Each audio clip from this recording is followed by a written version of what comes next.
पवित्र आणि पावन अशी पांडव प्रतापाची कथा श्रीधर स्वामी सांगतायत. कथेचा भावार्थ असा आहे, सैनेंद्री आणि कीचक.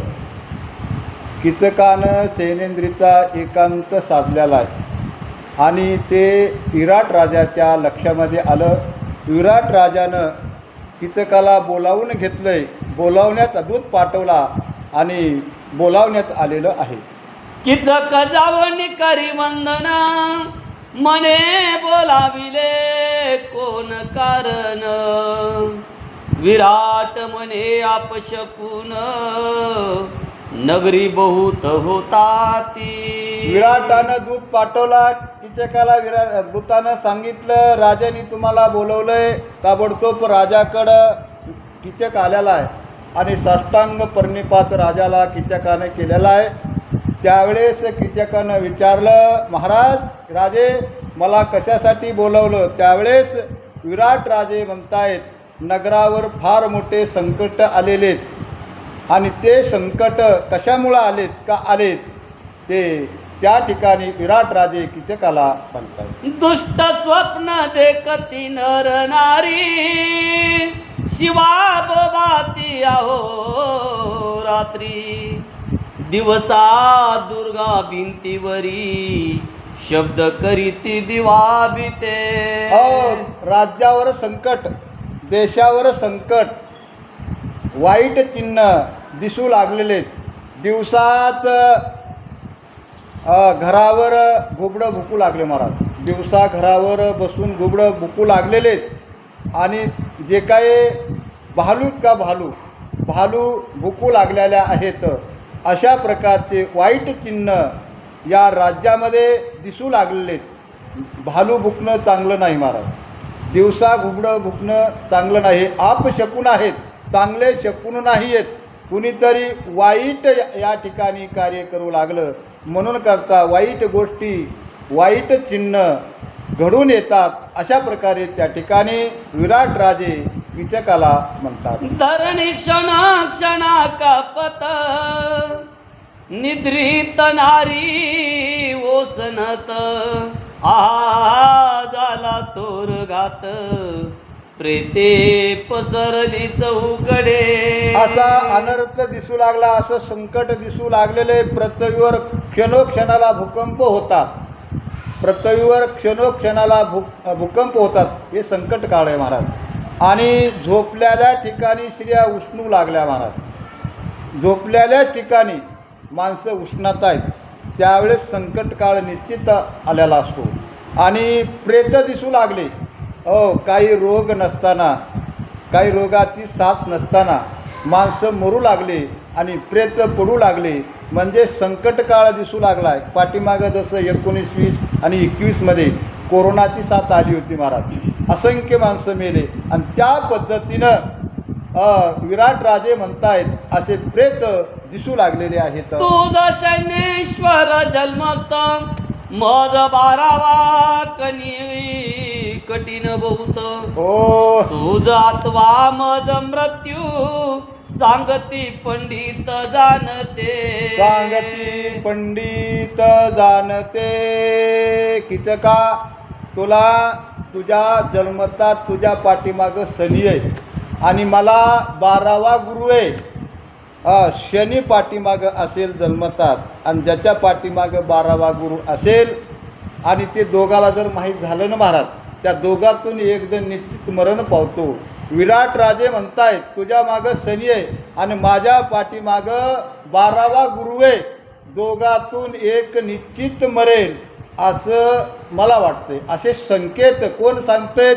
पंडित ऋषी मुनी सांगतायत, भविष्य करते सांगतायत. अशा प्रकारे तुझ मागणे हेची यथार्थ, सोडी सैरांद्रीची मात. तिचे 5 गंधर्व गुप्त, करतील घात क्षणार्धे. तुझे मागणे यथार्थ. तुला माझी एकच मागणी आहे आणि यथार्थ मागतो महाराज. विनंती करून मागतो. जी काय सैनेंद्रीच्या पाठीमागं तू लागलेला आहे तिची पाठलाग सोड आणि तिचा पाठलाग जर नाही सोडलास तर तिचे 5 पती गंधर्व आहेत आणि ते निश्चित तुला मारल्याशिवाय राहणार नाही. म्हणून करता मागणी विराट राजे आपल्या मेहुण्याला घालतायत. तरी सैरंद्रीशी एकांत करिता होईल तुझा घात. अंत माझे वचन यथार्थ किच कामानी एवढे. तिचे कामानी एवढे. सैनेंद्रीचा एकांत आहे का? तिचा एकांत जर नाही सोडला तर तुझा घात निश्चित झाल्याशिवाय राहणार नाही. म्हणून करता माझा जो शब्द आहे, माझ्या शब्दाला किंमत दे आणि सैनेंद्रीची साथ तू सोड. परश्रीचा एकांत जर साधला ना महाराज, अनेकाचा घात झाला महाराज, अनेकाचा, रावणासारख्याचा घात झाला. होय, रावणासारख्याचा घात झाला, हिरण्यकशिपासारख्याचा घात झाला, हिरण्यसारख्याचा घात झाला. मोठमोठ्याचे घात झाले. परश्रीचा एकांत जन जन साधलाय का त्याचा घात झाला आणि तुझा सुद्धा घात झाल्याशिवाय राहणार नाही. म्हणून माझ्या विनंतीला मान देऊन त्या सैनेंद्रीची संगती सोडून दे, अशा प्रकारे म्हणतात. हे केवळ आहे कृत्या कलह कलोळ घोर सरिता. वा. शक्रारी जनके नेता सीता. पावला घातास मूळ.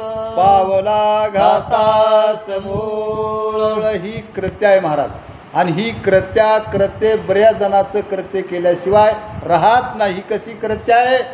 सिद्धांताला दृष्टांत देऊन सांगितलं श्रीधर स्वामीनं. इंद्रजिताच्या बापानं राजा रावणानं सीतेला नेलं आणि सगळ्या कुळाचा नाश झाला. त्याच्या कुळाचा नाश झाला. एकट्याच्याच नाही, सगळ्या कुळाला जाऊन वानरानं आणि परशुरामचंद्रानं मारलं. त्या पद्धतीनं मी तुला सांगतो, सगळे सांगत होते रावणाला. पत्नीनं सांगितलं, मुलानं सांगितलं, भावानं सांगितलं, गुरुनं सांगितलं, नागरिकाईनं सांगितलं, मंत्र्यानं सांगितलं, सीतेची संगती सोडा. रावणानं सोडी नाही. शेवट सगळ्या कुळाचा नाश झाला. आणि तशा पद्धतीनं तुझा निश्चित नाश झाल्याशिवाय राहणार नाही आणि तुझ्याबरोबर आमचा झाल्याशिवाय राहणार नाही. म्हणून माझं एवढे बार ऐक, असे राजे कीचकला म्हणतात. कीचक म्हणे रावणे दशमस्तक दिले सीते कारणे. मी सैरंद्रीसी एक देणे परम उचित हे आसे. परम उचित हे आसे. हो, त्या ठिकाणी कामातुराम भयम न लज्जा महाराज. कामातुर माणूस झाला ना, त्याला भीती वाटत नाही, लाज वाटत नाही.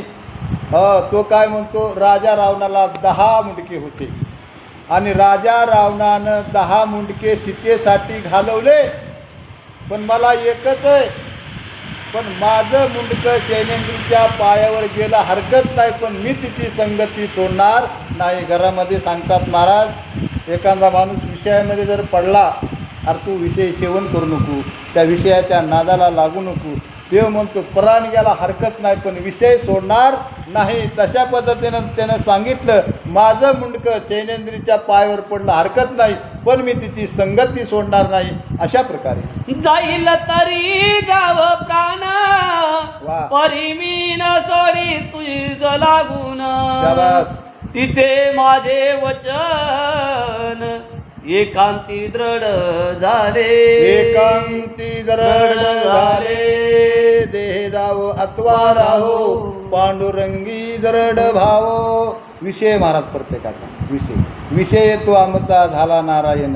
नावडे जन धन माता पिता. विषय महाराज, याचा विषय झाला महाराज द्रौपदी, कुणाचा सैनेंद्री झाला, कुणाचा, आणि साधू संताचा विषय महाराज देव होतो.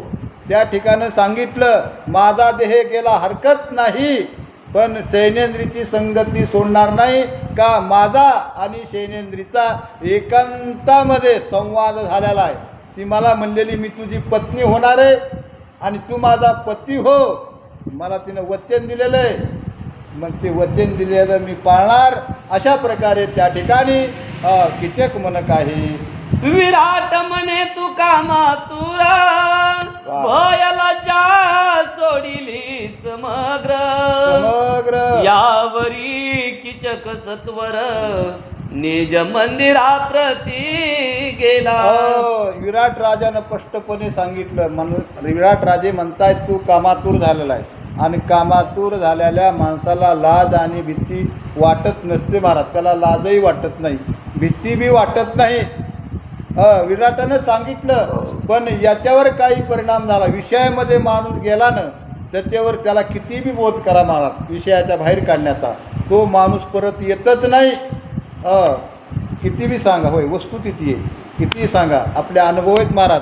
आपले जवळचे लांबचे नातेवाईक विषयामध्ये गेलेले असतात महाराज. त्यांना कितीही सांगा, डोकं आपटून सांगा, विनंती करून सांगा, हाणून मारून सांगा, तरी ते विषयाचे बाहेर येत नाही. तशी अवस्था त्या ठिकाणी किचकाची झाली. नाही ऐकलं, उठला आणि आपल्या घराकडे निघून गेलेला आहे.